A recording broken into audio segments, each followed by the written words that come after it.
아멘. 귀한 찬양 감사합니다. 우리는 매일 작은 것에서부터 큰 것까지 늘 결정을 하고 선택을 하며 살아갑니다.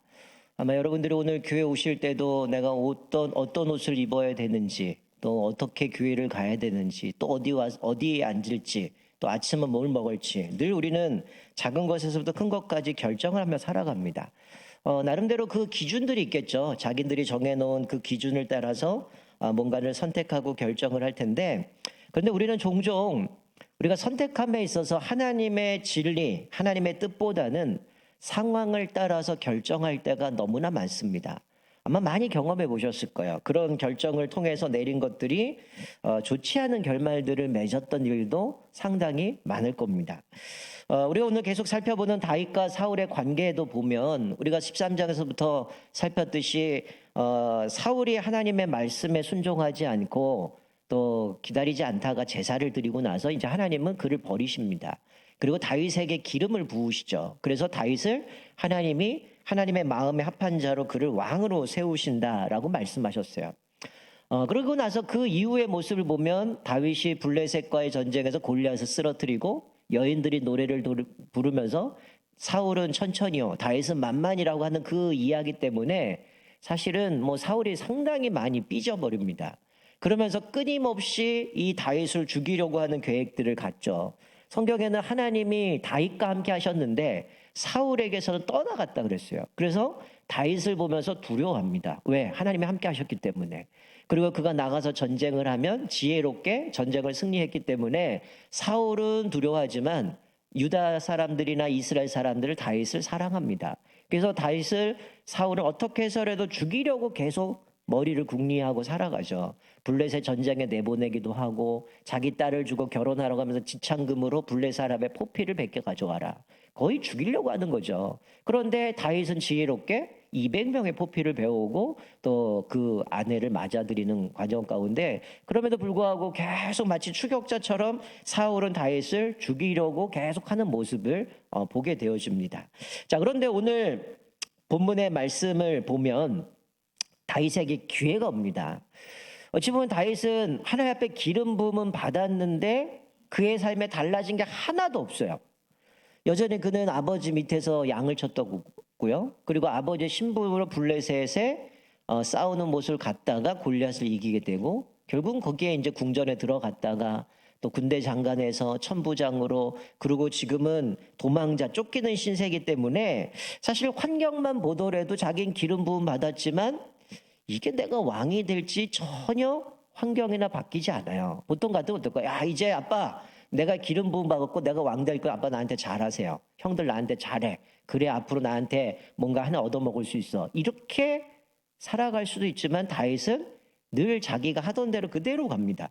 자, 근데 오늘 본문에 기회가 찾아와요. 인간적인 마음만 바꾸면, 자기가 실행만 옮기면 이제 하나님의 뜻을 쉽게 이룰 수 있는 기회가 찾아옵니다. 여러분, 사울이 블레셋을 쫓다가 돌아와요. 그리고 나서 어떤 사람이 사울에게 이야기를 합니다. 다윗이 엔게디 광야에 숨어 있습니다. 여러분, 사울이 전쟁에 갔다가 돌아왔는데 그 얘기를 딱 듣자마자 이게 광기가 아직도 서려 있어서 어떡합니까? 병사를 3,000명을 모아요.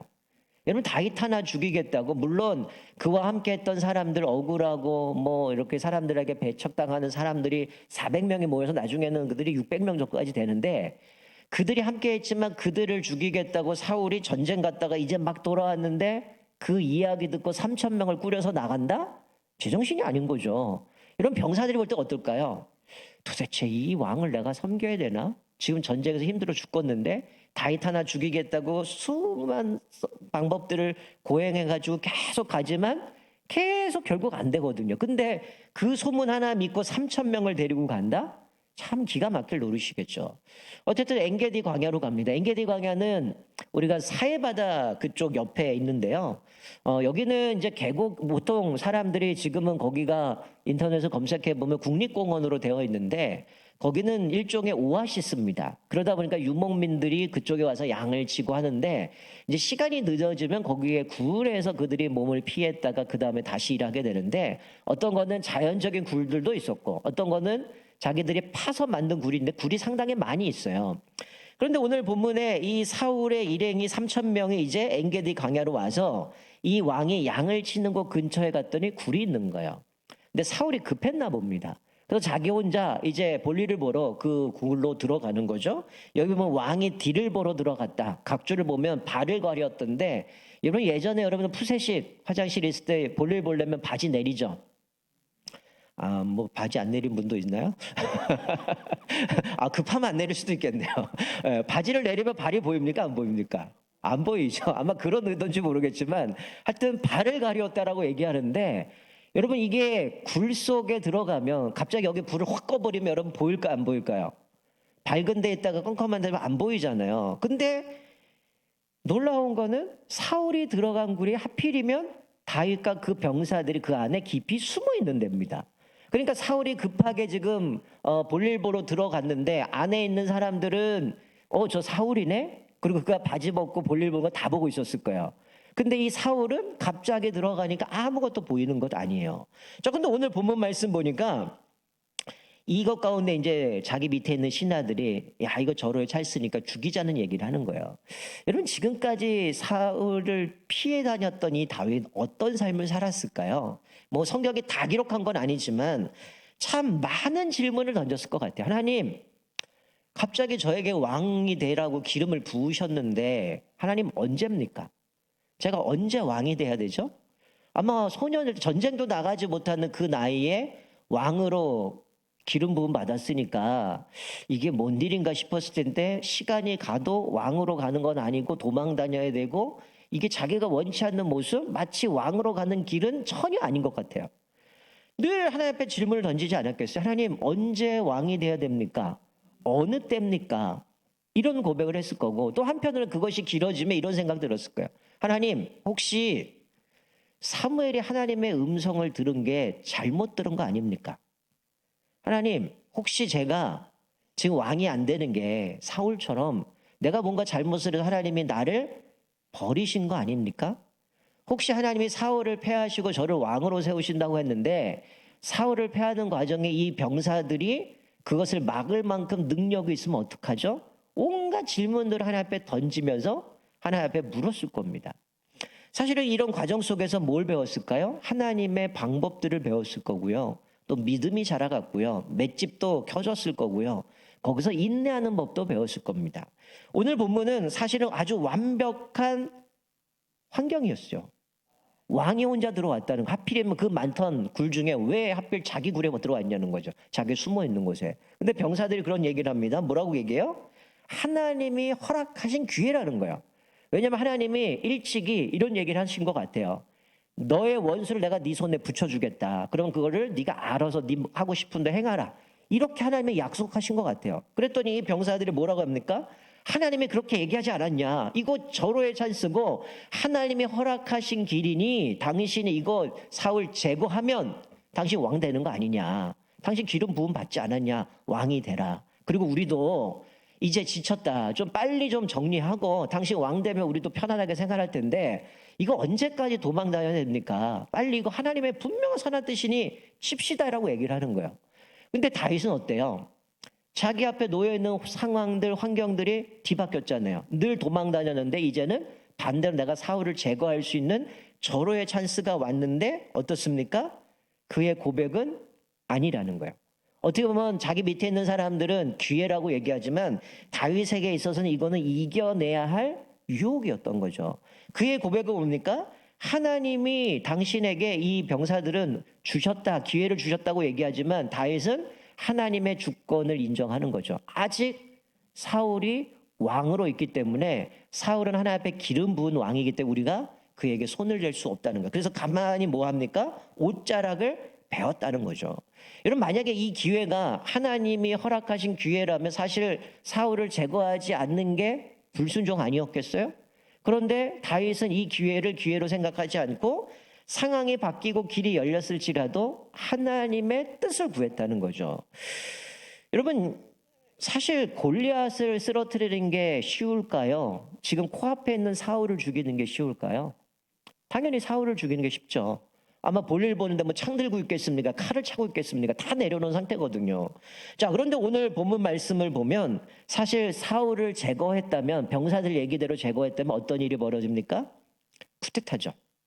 아직은 사울이 왕이기 때문에 정치적인 반역을 일으키는 거였을 겁니다.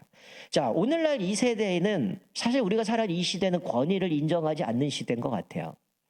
우리가 뭐 대통령도 어떤 뭐 지도자도 또 우리가 어디 조직이든 여러 가지 사람들이 있지만 우리의 권위는 어디서 결정이 납니까? 나한테 결정이 나죠. 내가 좋아하느냐 좋아하지 않느냐. 내가 그 사람이 이야기하는 걸 동의하느냐 동의하지 않느냐 권위가 바뀌어버려요. 그러나 우리가 기억하고 놓치지 말아야 될 것은 하나님께서 여전히 그 지도자를 그 자리에 세워주셨다는 거예요. 패하지 않고 놔뒀다라는 얘기는 하나님의 섭리가 있다는 거죠. 다윗은 그것을 알았기 때문에 사울에 대해서 손을 대지 않습니다. 아직 그 자리에 왕으로 있기 때문에. 그래서 오늘 본문 말씀에 사울은 자기의 죽음의 문턱까지 갔는데도 모르고 볼일 다 보고 나갑니다. 그러고 났더니 다윗이 쫓아서 나가죠. 왕이시여. 그리고 엎드려 절합니다. 아마 좀 거리가 좀 떨어지고 나서 그렇게 했겠죠. 그러면서 하는 얘기가 뭡니까? 오늘날 하나님이 당신을 나에게 붙여주셨다는 거예요. 당신은 그런데 왜 이렇게 쉽게 사람들이 당신을 내가 해야 한다고 그 얘기를 듣고 그렇게 철떡같이 믿고 나를 죽이려고 하냐는 거죠.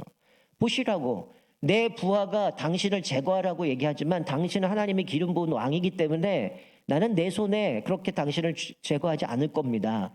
그리고 나는 당신은 그런 마음도 없습니다. 만약에 잘못한 것이 있다면 하나님이 당신을 벌하셔야지 내가 할 게 아닙니다. 그래서 이 옷자락 보시라고. 당신 내가 제거할 수 있지만 당신 제거하지 않아요. 난 무죄하고 나는 선의를 베풀었기 때문에 난 당신에 대해서 전혀 그런 마음이 없다라는 것. 당신은 하나님의 기름 부은 왕이다라는 걸 인정합니다. 여러분 이야기 들었을 때 사울이 얼마나 섬뜩했을까요? 혼자 들어가서 볼일 보러 들어갔는데 거기 안에 다윗이 있고 뭐 그때 병사들 같이 나왔는지 모르겠지만 그 사람들이 있었다니까 야 이건 다 죽다 살았구나 이런 생각 들지 않겠어요? 그런 모습 가운데 다윗은 여전히 하나님이 그와 함께 하셔서 그가 지금 그 왕의 자리에 있기 때문에 그를 손을 대지 않으려고 하는 모습을 보게 되어지죠. 여러분 자신은 왕을 해하지 않을 거라고 얘기합니다. 그리고 나서 여호와께서 재판장에 대해서 자신의 손을 들어주시고 건져주실 것을 아주 대놓고 얘기합니다. 하나님께서 나의 의로움을 아시고 판단하셔서 당신 하나님을 치셨으면 좋겠습니다. 원수 갚았으면 좋겠습니다. 그러나 나는 당신에게 손을 대지 않겠다라는 거죠. 여러분 대부분의 지금 상황이라면 어떨까요? 야 이건 하나님이 정말 나한테 완벽한 기회를 주셨구나. 얘 제거하면 나 기름 받았으니 나 당연히 왕 되는 거 뭐가 문제가 되겠어? 우리 계속 죽이려고 하고 끊임없이 우리를 괴롭히는데 정당성이 다 입증이 되잖아요. 이미 기름 부음 받았죠. 나 죽이려고 몇 번 했죠. 그랬는데도 나를 계속하는 모습 가운데 결국은 자기가 이건 하나님이 주신 절호의 찬스라고 제거해도 아무도 뭐라고 할 수 없습니다. 그러면 사무엘이 등장해서 아니다. 하나님의 일을 이미 벌써 왕으로 기름 부음 받았고 충분히 이 사람은 자격이 있다. 이렇게도 얘기할 수 있는 스토리를 갈 수 있잖아요. 그런데 다윗은 전혀 지금 상황이 환경이 달라졌고 길이 열렸지만 그것에 대해서 결정하지 않고 오로지 하나님의 뜻만 집중하고 거기에 따라서 움직이고 있는 거죠. 사실 여기서 딜레마가 찾아오는 겁니다. 여러분 사실 자기가 이스라엘의 왕이 되는 것, 기름 부음 받는 것 자기가 알고 있습니다. 근데 한편으로는 사울을 남겨두면 뭐예요? 자기를 위협하게 할 거라는 걸 분명히 알고 있습니다. 그렇다고 하나님이 기름 부은 왕을 제거할 수도 없고 그 사이에서 다시는 갈등하는 겁니다. 나는 기름 부음 받았고 내가 왕이 되는 건데 저 사람을 살려주자니 저 사람이 나를 죽일 거고 또 그렇다고 이 사람을 손을 대자니 하나님의 권위로 세우셨는데 이런 어떻게 해야 되나 그 고민 가운데 이러지도 저러지도 못하는 상황이죠. 다윗은 끊임없이 질문했을 거예요. 하나님 왜 하나님의 그 계획을 신속하게 실행하지 않습니까? 벌써 내가 기름 받은 지 한참이 지났는데 왜 나에게 이 길을 열어주지 않습니까? 어떻게 이럴까 됩니까? 언제까지 기다립니까? 이런 생각을 할 거예요. 그런데 참 아이러니한 건요. 하나님이 우리를 향한 어떤 하나님의 마련해신 그 과정들 또 하나님의 그 타이밍을 보면 항상 우리가 생각했던 것과 달라요. 여러분 하나님이 세워놓으신 그 마련하신 과정들을 보면 어떻습니까? 우리가 예상한 것과 전혀 달라요. 우리가 생각했던 타이밍보다 항상 하나님의 타이밍이 더 늦을 때가 많아요. 여러분 우리가 수학 시간에 배우셨잖아요. 점과 점이 가장 빨리 가는 길이 뭡니까? 직선이잖아요. 그런데 하나님이 우리를 향한 그 최고의 계획은 직선이 아니에요. 때로는 지그재그입니다. 여러분 이스라엘이 애굽에서 출애굽했는데 왜 직선거리로 가나안 땅 들어가면 며칠만 가잖아요. 근데 왜 하나님이 지그재그로 그들을 돌려서 40년 동안 광야에서 훈련을 시킵니까? 성경 분명히 기록하거든요. 직선으로 갔을 때 바닷길로 가면 빠른데 블레셋 사람을 만나서 그들과 전쟁하면 왜 우리를 이곳에 불러냈느냐 원망하고 불평할 거기 때문에 하나님이 그걸 알고 돌리셨거든요. 물론 그들이 또 정탐하면서 똑같은 변명하죠. 억울하고 왜 우리를 여기까지 내서 굶어 죽게 만들고 물도 없고 먹을 것도 없고 결국 이들이 하나님의 마음을 알지 못하기 때문에 그들을 연단하시고 훈련하시는 과정이 40년을 보냈거든요. 오늘 다윗도 마찬가지예요. 기름 부음 받으면 바로 그냥 왕 되면 되잖아요. 이미 성경은 버렸다고 얘기하고 떠났다고 얘기하고 다윗과 함께 한다고 얘기하면 그냥 사울 제거하시고 왕으로 세우면 되는데 왜 그렇게 지그재그로 도망다니고 심지어 블레셋과 미친 척도 해야 되고 계속 도망다니고 계속 성경은 광야로 갔다 굴에 갔다가 계속 이런 길을 가야 되냐는 거죠. 여러분 그러면 우리는 하나님의 약속을 바라보면서 그 과정을 생각하면 사실 그 과정은 좀처럼 드러나지가 않아요. 우리 삶에도 마찬가지죠. 여러 가지 하나님 앞에서 살아가는데 그 과정이 드러나지 않으니까 우리는 때를 구합니다. 하나님 그때가 언제입니까? 하나님 얼마나 기다려야 됩니까? 얼마나 제가 또 기도해야 됩니까? 그 때를 구하면서 우리는 인내해야 되는데 사실 그 인내도 쉽지 않다라는 거죠. 여러분 지금 여러분의 삶에 있어서 내가 그 지금 하나님의 과정, 하나님의 그 타이밍을 질문하고 있는 삶의 영역은 무엇입니까? 그게 뭐 개인적일 수도 있고요. 자녀의 문제일 수도 있고요. 일터 사업장의 문제일 수도 있고요. 신앙에 대한 문제들 수도 있고 다양한 하나님 앞에 그 과정들 타이밍을 묻고 있을 때가 있다는 거예요. 자, 오늘 본문 이후에 다윗이 그렇게 하고 나서 사울이 인정합니다. 야, 그래. 아버지여라고 하니까 내 아들이라고 얘기해요. 그러면서 너는 하나님이 왕이 될 걸 내가 알고 있다. 그래서 하나님이 너를 분명히 왕을 세울 건데 네가 왕이 되면 마치 요나단과 언약 맺었던 거 우리 가문 해하지 말아라. 좀 우리에게 긍휼을 베풀어 달라. 이렇게 언약을 맺어요. 근데 26장을 가게 되면 자, 26장 한번 볼까요? 26장 가면 똑같은 내용이 나와요. 무슨 얘기예요? 사울이 안 바뀌었다는 거예요. 또다시 전쟁에 나갔다가 사울이 돌아오는데 어떤 사람이 툭 던진 얘기가 다윗이 엔게디 광야가 아니고 이제는 10광야 앞 하길라 산에 있습니다. 이 얘기를 들었어요. 그럼 어떻게 해야 돼요? 아직 광기가 있으니까 뭐예요? 똑같아요. 3,000명을 모읍니다. 그리고 또 다윗을 잡으려고 또 광야로 가요. 이게 바뀌지 않았다는 거예요. 자, 그 길로 가는데 자 7절에 보니까 다윗이 자기 밑에 있는 사람에게 야 얘네들이 지금 와서 진을 쳤다고 하는데 나랑 같이 정탐할 사람 누가 갈래 했더니 아비새가 나섭니다. 그래서 다윗과 아비새가 밤에 그 백성으로 가는데 어떤 모습 사울이 한가운데 들어 눕고 창을 꽂아 놓고 거기서 잠을 자요. 그리고 그 사울을 주변으로 군대 장관 그리고 그 옆에 병사들이 자리 잡고 자고 있어요. 그러니까 사울을 제거하려면 어떻게 됩니까? 군대 장관과 병사들을 다 제거해야지만 사울을 죽일 수 있어요. 자, 그런데 다윗이 그것을 가고 아비새랑 갔더니 아비새가 8절에 뭐라고 얘기합니까? 아비새가 다윗에게 이르되 하나님이 오늘 당신의 원수를 당신의 손에 넘기셨나이다. 그러므로 청하오니 내가 창으로 그를 찔러서 단번에 땅에 꽂게 하소서. 내가 그를 두 번 찌를 것이 없으리이다. 뭐라고 얘기해요? 아비새가 나서서 뭐 하는 거예요? 내가 한 방에 죽일게요. 두 번 찌를 것도 없고 내가 한 방에 사울을 죽여갖고 당신의 월을 갚읍시다. 이런 얘기를 합니다. 근데 10절에 다윗이 뭐라고 얘기합니까? 9절에 다윗이 죽이지 말라.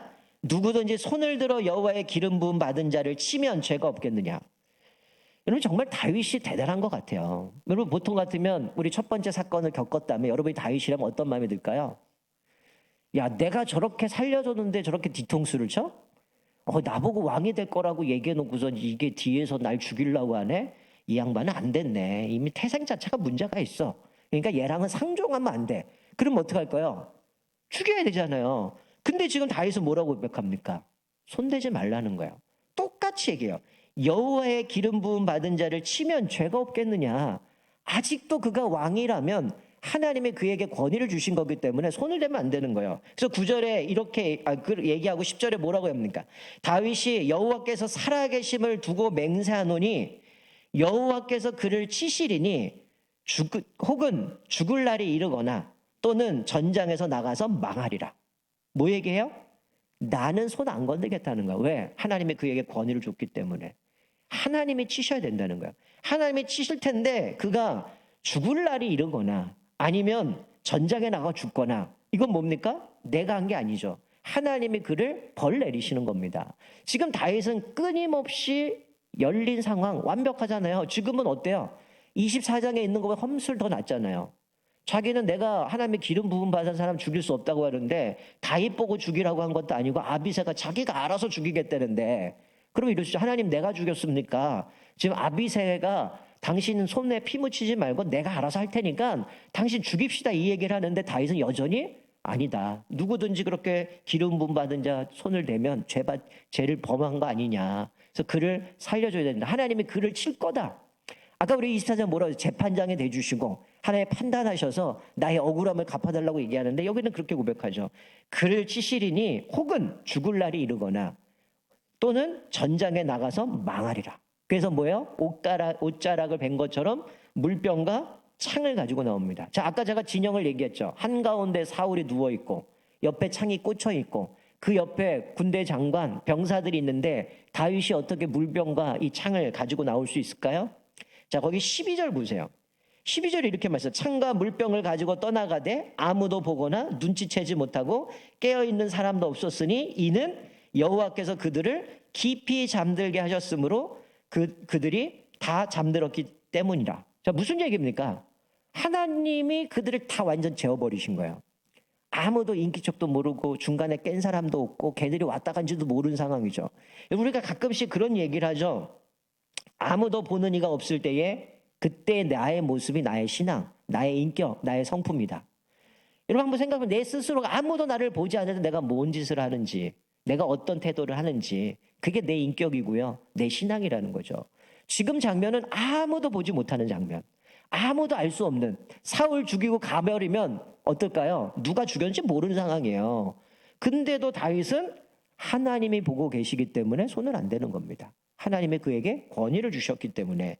자, 결국 이 사건을 통해서 하나님은 다윗이 옳았다라는 걸 증명해 주시죠. 자, 21절 한번 볼까요? 21절에 이렇게 얘기합니다. 사울이 이르되 내가 범죄하였도다. 내 아들 다윗이 돌아오라. 내가 오늘 내 생명을 귀하게 여겼은즉 내가 다시는 너를 해하려 하지 아니하리라. 내가 어리석은 일을 하였으니 대단히 잘못되었도다 하는지라. 자기가 이제는 자기 잘못한 걸 인정하고 이제 다시는 다윗을 죽이지 않겠다는 거죠. 그리고 25절에는 다윗에게 이르되 내 아들 다윗아 내가 복이 있을지로다. 내가 큰 일을 행하겠고 반드시 승리를 얻으리라니라. 다윗은 자기 길로 가고 사울을 자기 곳으로 돌아가니라. 다윗을 축복합니다, 사울이. 그리고 이제 앞으로 그가 위대한 일이 성취될 것을 예언하죠. 결국 사무엘하 5장을 가게 되면 사무엘상 끝부분에 사울과 요나단이 죽게 되고요. 사무엘하 5장이 돼서야 이제는 다윗이 백성들과 언약을 맺고 헤브론에서 기름을 부을 받아서 왕으로 그를 삼게 되어집니다. 이런 지금 과정을 보면, 타이밍을 보면 다윗이 생각했던 것, 우리들이 생각했던 과정과 타이밍과 전혀 맞지 않아요. 하나님이 사울이 꼴보기 싫어서 하나님 마음에 순종하지도 않고 지 멋대로 하니까 꼴보기 싫어서 왕을 세운다 그러면, 바꿔버리면 어떻게 보면 이스라엘 백성들이 죄질 일도 없고 뭔가 빨리 바르게 세워갈 텐데 왜 이런 시간들을 거쳐갖고 갔겠냐는 거죠. 과정도 우리가 생각하지 못했던 과정, 타이밍도 하나님이 우리가 생각했던 그 타이밍이 아니고 전혀 그 후에 가는 타이밍들을 보면 사실은 이 과정과 타이밍은 다윗이 생각했던, 또 우리들이 생각했던 것과 다르지만 변화 없었다라는 것은 하나님의 그 약속은 유효했다는 거예요. 하나님이 그를 왕을 세우겠다는 것, 그를 향한 하나님의 계획은 변함이 없었고 영속적이었고 변함이 없었다는 거죠. 여러분, 우리가 이것을 보면서 어떤 생각이 듭니까? 하나님이 결국 다윗을 기름 부음 받았을 때 그의 마음은 결백했고 그의 손은 깨끗했죠. 그 훈련의 과정 속에서 뭐 한 번 겁니까? 다윗이 하나님의 마음을 알게 되고 또 그가 하나님 앞에서 준비돼서 하나님의 마음에 맞는 자로 세워가는 겁니다. 여러분, 어떻게 자기의 대적 코앞에 있는데 가두게 놔두고 하나님에 맡깁니까? 참 이게 우리가 그렇게 살아야 잘 안 되는 부분이잖아요. 여러분은 어떻습니까? 지금 내가 깊은 고민 가운데 여러분이 내리는 가장 큰 결정은 뭡니까? 또 내가 이미 결정을 내렸는데 그 결정은 여러분이 놓여있는 처해져 있는 상황들, 환경에 근거한 겁니까? 아니면 하나님의 뜻에 근거해서 결정을 내리고 선택을 했습니까? 여러분 자막을 보시면 시편 105편 19절 이렇게 말씀해요. 곧 여호와의 말씀이 응할 때까지라 그의 말씀이 그를 단련하였도다. 이거는 요셉의 이야기거든요. 요셉이 꿈을 꿔요. 물론 그가 뭐 왕이 되겠다, 뭐 총리가 되겠다 이런 것은 전혀 기억이 나오진 않아요. 그는 그냥 성실하게 그렇게 살아갑니다. 그런데 이 요셉이 그렇게 보디발의 집에 잡혀가서 노예가 되고 거기서 누명 쓰고 감옥에 갇히고 이렇게 찾고가 찾는데 그리고 나온 얘기가 이거예요. 곧 여호와의 말씀이 응할 때까지라. 여러분 하나님의 타이밍이 뭘까요? 결국은 하나님의 주권에 달려 있는 거죠. 하나님의 말씀이 응할 때가 하나님의 타이밍입니다. 우리는 이때쯤 하나님 이렇게 해 주셨으면 좋겠습니다 하지만 그 하나님의 응할 때까지인데 그의 말씀이 그를 단련하셨도다. 결국 환경 상황이 아니라 하나님의 말씀을 연단시키고 훈련시키고 우리를 만들어 가신다는 거죠. 여러분의 인생에 하나님의 그 진행 과정 또 타이밍을 깨닫는 건 참 어렵습니다. 저도 목사지만 어려워요. 이게 도대체 언제가 하나님의 타이밍인지 하나님의 방법은 무엇인지 알기가 참 어렵습니다. 우리가 이미 하나님 앞에 결정하고 또 주님 앞에 기도하면서 얼마나 최선을 다합니까? 하나님 이거 언제 응답하실 겁니까? 하나님 나의 길을 좀 열어주십시오. 하나님 이 문제 어떻게 하실 겁니까? 늘 하나님 앞에 간절하게 기도하는데 그 방법은 사실 그 해결책이 뭔지는 우리가 깨닫기가 참 어렵다는 거예요. 근데 오늘 이 다윗을 보면서 깨닫는 거는 다윗은 환경이나 길이 열렸거나 그것이 초점이 아니에요. 결국 그가 결정한 것은 하나님의 말씀이었어요. 하나님의 뜻, 하나님의 주권이었다는 거죠. 여러분 다윗이 사무엘상 끝에 보면 사울과 요나단이 죽어요. 그러면 진짜 완벽한 길이 열리잖아요. 왕 없어졌고 아들도 죽었고 나는 기름 부음 받았고 이제는 내가 왕이 되면 돼요 안 돼요? 돼요 안 돼요? 되죠. 근데 다윗은 안 돼요. 왜? 사울은 없고 요나단도 죽고 길이 열렸고 백성들은 나를 좋아하고 내가 계속 이스라엘을 이렇게 가고 블레셋과 싸우고 아말렉과 싸우고 이렇게 돼서 누가 봐도 왕이 되면 돼요. 근데 다윗은 그때도 하나님께 묻습니다. 하나님 내가 유다로 올라가리까? 올라가라. 하나님 그럼 내가 왕이 돼야겠습니까? 왕이 되라. 그제서야 왕이 됩니다. 여러분 이 다윗은 이 과정 속에서 철저하게 하나님 앞에 묻습니다. 환경 상황이 아니라 하나님의 뜻이 뭔지, 하나님의 주권이 뭔지, 길이 열려도 모든 게 완벽하게 다 펼쳐져도 하나님 앞에 묻는 거죠. 그것을 통해서 다윗은 하나님의 마음에 합한 자라는 별명이 붙는 거죠. 그래서 하나님이 그 다윗을 세우신 거죠. 이 과정을 통해서 하나님이 그를 연단하신 이후에 이제는 하나님이 원하시는 모습으로 그를 세워가는 모습을 보게 됩니다. 여러분의 인생에도 지금 진행되는 과정들 타이밍 때문에 참 많은 고민이 있어요. 언제가 하나님이 원하시는 때일까? 언제 이런 과정들을 어떻게 이뤄가야 될까? 많은 고민이 있는데 여러분 자막을 보시면 잠언 3장 5절부터 6절 말씀을 보면 우리 같이 한번 읽겠습니다. 시작. 너는 마음을 다하여 여호와를 신뢰하고 내 명철을 의지하지 말라. 너는 범사에 그를 인정하라. 그리하면 내 길을 지도하시리라.